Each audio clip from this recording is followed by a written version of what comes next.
আসসালামু আলাইকুম রহমতুল্লাহ।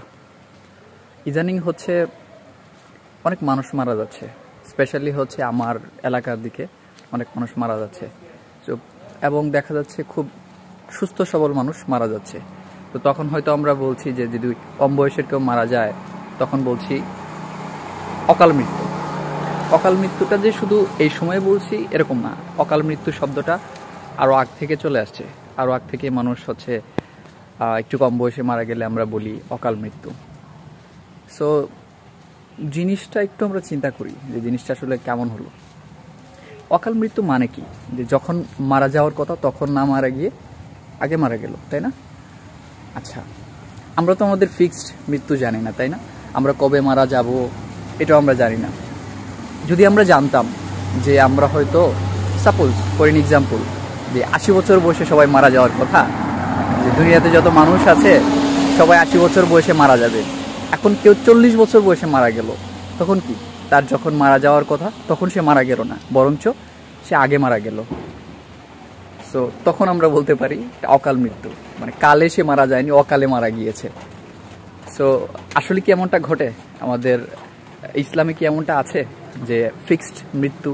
বা আমার তো মনে হয় কোথাও নাই, শুধু ইসলাম কেন, কোনো ধর্মেই তো ফিক্সড করে দেয় নাই যে এত বছর বয়সে মারা যাবে।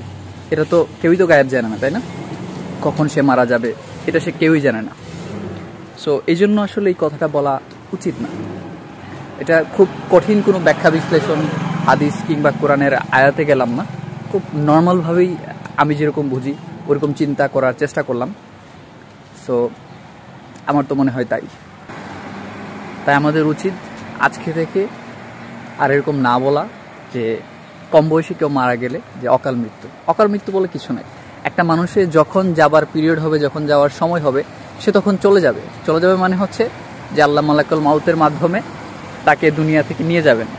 সো এখানে কাল অকাল কিছু নাই, যখন হওয়ার কথা তখনই সেটা ঘটবে এবং আল্লাহ সুবহানাহু ওয়া তাআলা সেটা ঘটাবেন। আরেকটা ব্যাপার যদি আমরা চিন্তা করি তাহলে ব্যাপারটা আরও ইজি হয়ে যায়, যে আমাদের পুরো 3.5 হাত বডি, এটা তো আল্লাহর দেয়া আমানত আমাদের কাছে, তাই না? এটা যদি বুঝতে হয় তাহলে একটা হাদিস বুঝতে হবে যেখানে বলা হয় যে আমাদের শরীরের প্রত্যেকটা অঙ্গ প্রত্যঙ্গ হচ্ছে আল্লাহর দেয়া আমানত। কীরকম? আমাদের চোখ, আমাদের হাত, আমাদের মুখ, সব কিছুই কিন্তু একদিন সাক্ষ্য দিবে। আমার চোখ সাক্ষ্য দিবে আমি দুনিয়াতে আমার চোখ দিয়ে কী করেছি, কাকে দেখেছি, কি দেখেছি, এগুলো সম্পর্কে সাক্ষ্য দিবে।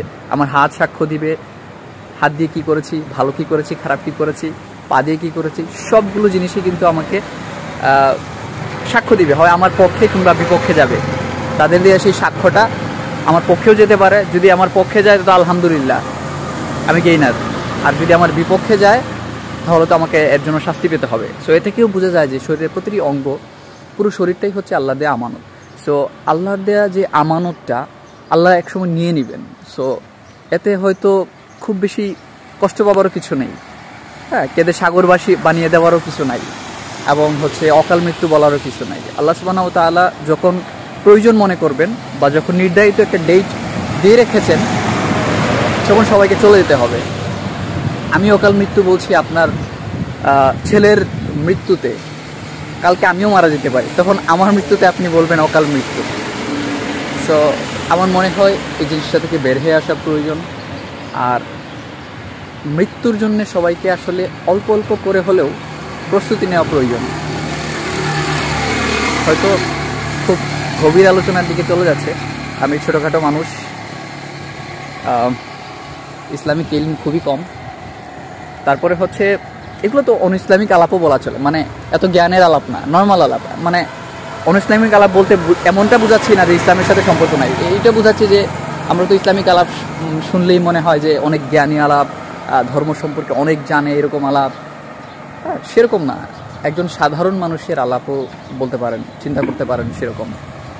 সো যেটা বলছিলাম, অল্প অল্প করে যদি আমরা একটু একটু করে আমাদের রেমিটেন্স পাঠাই, রেমিটেন্স তো আর বুঝেন সবাই।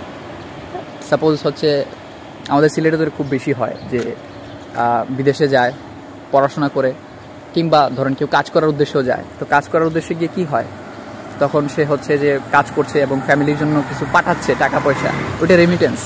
সো বিদেশ থেকে হচ্ছে ফ্যামিলির জন্য সে ভালো ভালো যদি পাঠায়, বাস্তবতা যেটা বলছি, সে যখন বাড়িতে আসে তাকে ওই ভালোভাবেই ট্রিট করা হয়, তাই না? বা তার পরিবারটা ভালো থাকে, সে যদি ভালো টাকা পাঠায় তার পরিবারটা একটু ভালো থাকে। সো একইভাবে আমরা যদি রেমিটেন্স পাঠাই আমাদের পরবর্তী জীবনের জন্য, যদি আমরা রেমিটেন্স পাঠাই পরকালের জন্য, রেমিটেন্স কী হতে পারে? এই যে ফজরের সালাত হইতে পারে, 5 ওয়াক্ত সালাত হতে পারে, এটা ভালো কাজ হতে পারে, গুড ডিডস হতে পারে, আল্লাহ সুবহানাহু ওয়া তাআলা যে আমাদেরকে আদেশ করেছেন তা করতে পারি, তা করার মাধ্যমে আমাদের রেমিটেন্স পাঠানো হতে পারে। এক একটা ভালো কাজ যা ইসলাম সম্মত, তাই হচ্ছে আমাদের রেমিটেন্স হতে পারে। তো সেই রেমিটেন্স পাঠানোর মাধ্যমেও কিন্তু আমরা আমাদের মৃত্যুর জন্য প্রস্তুতি নিতে পারি, এবং বিশ্বাসগত যে দিকগুলো আছে সেগুলো সম্পর্কেও নিজেরা আগে থেকেই সচেতন হতে পারি। সো সকালে হচ্ছে পরিবেশটা ভালো থাকে, ফজরের নামাজের পরপর পরিবেশটা অনেক ভালো থাকে, যে কারণে হাঁটা যায়। এবং আমার মনে হয় অনেক দিন পর আমি হচ্ছে ক্যামেরা অন করেছি এবং নিজের চেহারা দেখিয়ে ভিডিও করেছি। সচরাচর এটা করা হয় না, খুব আগে করেছিলাম, 2 বছর আগে হবে খুব সম্ভবত লাস্ট ভিডিও করেছিলাম। আমি জানি না এই ভিডিওটা আসলেও সোশ্যাল মিডিয়ায় পোস্ট করব কি না, বাট করে রাখলাম।